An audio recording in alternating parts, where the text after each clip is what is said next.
Assalamualaikum warahmatullahi wabarakatuh.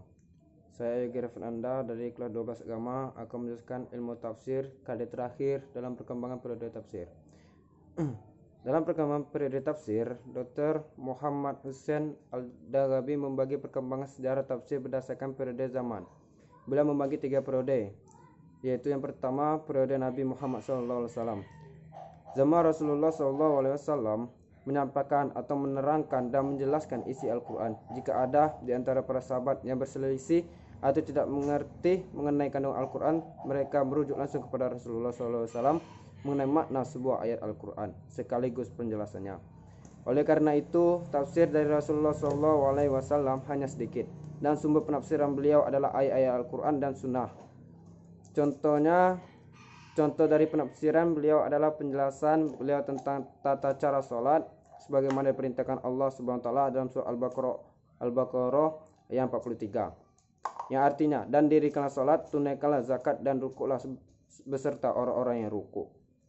Perintah mendirikan sholat tersebut masih berbentuk umum yang memerlukan penjelasan seperti tentang bagaimana tata cara sholat, bagaimana baca-bacanya dan lain-lain sebagainya.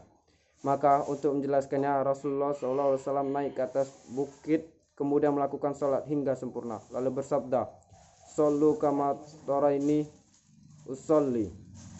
Sholatlah kamu sebagaimana kamu telah melihat aku sholat. Hadis riwayat Bukhari.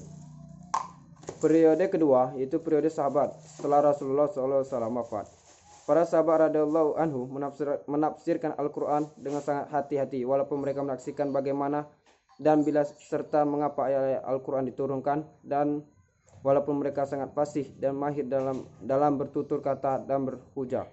Para sahabat radhiyallahu anhu menafsirkan Al-Quran dengan berpegang kepada tafsiran yang disampaikan oleh Rasulullah SAW kepada mereka. Salah satu kelebihan mereka adalah mereka yang menyaksikan langsung bagaimana, bila dan di mana ayat-ayat Al-Quran turun kepada Rasulullah, hingga mereka sangat faham apa makna kandungan dan tujuan sebuah ayat yang diturunkan. Sahabat yang paling terkenal dan paling banyak mengetahui tafsir di Al-Quran serta paling banyak meriwayatkan tafsir Rasulullah SAW di antaranya adalah Ali bin Abi Thalib, Abdullah ibnu Mas'ud, Abdullah ibnu Abbas, dan Ubay ibnu Ka'ab. Contohnya penjelasan Ibnu Abbas tentang kalimat ma taharo minha dalam Quran surah An-Nur ayat 31. Yang artinya, katakanlah kepada wanita yang beriman, hendaklah mereka menahan pandangannya dan kemaluannya, dan janganlah mereka menampakkan perhiasannya kecuali yang nampak daripadanya. Ibnu Abbas menafsirkan bahwa yang biasa tampak itu adalah wajah, kedua telapak tangan dan cincin. Periode ketiga, masa tabi'in setelah generasi sahabat, para tabi'in menafsirkan Al-Quran dengan Al-Quran, hadis, dan pendapat para sahabat. Selain itu, baru mereka mengembangkan penafsiran sendiri berdasarkan ijtihad. Pada masa tabi'in, tafsir belum merupakan sebuah disiplin ilmu yang berdiri sendiri.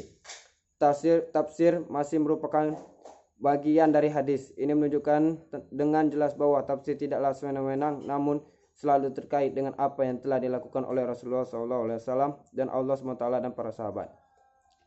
Berkat Imam Mujahid radhiyallahu anhu, ulama tafsir kalangan tabi'in dan salah seorang murid Ibnu Abbas yang paling dipercayai, aku memperdengarkan Al-Quran kepada Ibnu Abbas sebanyak 3 kali, di mana aku selalu berhenti di setiap ayat dan bertanya berkaitan dengan apa ayat ini dan bagaimana maksud ayat ini. Tafsir pada era ini adalah salah satu mulai disusupi kisah-kisah Israiliyah. Yang kedua, masih dalam bentuk ilmu yang diajarkan langsung ataupun periwayatan seperti corak yang ada pada zaman sahabat, walaupun pada masa ini lebih kepada periwayatan individu di setiap kota mempunyai sumber atau imam masing-masing. Yang ketiga, titik mulai munculnya bibit perkembangan mazhab. 4, mulai dikenalnya perbedaan-perbedaan tafsir yang sebelumnya tidak dikenal di periode sahabat. Dan periode keempat, periode pembukuan atau tadwin. Periode ini mulai di akhir pemerintahan Bani Umayyah dan awal masa pemerintahan Abbasiyah. Demikianlah tafsir berkembangan dan kitab-kitab yang dikarang mulai menampakkan aliran-aliran yang berbeda-beda. Istilah-istilah ilmiah mulai terbakukan di dalam ungkapan-ungkapan Al-Quran, hingga akhirnya tampaklah warna filsafat dan sains dalam khazanah tafsir. Begitu pula gaya sufi dan sebagai aliran dan sekte mulai tampak dengan jelas.